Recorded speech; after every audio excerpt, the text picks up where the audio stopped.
तो दोस्तों मैं एक गाना सुनाने वाला हूँ यानी एक मेहरारू रहल और एक ओकर मर्द। जब मर्द बहरा चल गई मुंबई कमाए त औरतिया कहत का बा कि हम हूँ वही जे आवतानी जहमा रउआ गइल बानी। हमर काल्हे के बाटी कट मनवाय बनाही मानी। असरा के चटनी धरा गइल राजा जी, अखिया के झुलुहा झूला गइल राजा जी हो।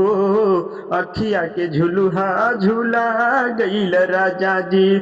नहीं घोटाता खाना नहीं घोटाता पानी, पूरा मूड बिगाड़ गइल राजा जी कि अखिया के झुलुहा झूला गइल राजा जी। अखिया के झुलुहा झूला गइल राजा जी। हमार काल्हे के बाटी कर मनवाय बन मन के प्रीतिया बा तोहरा से लागल। कितना बताए हम मन भय पागल कि मन के प्रीतिया बा तोहरा से लागल। कितना बताए हम दिल भइल पागल। अभी तोहार भइल बाटे शादी हमार भइल बर्बादी।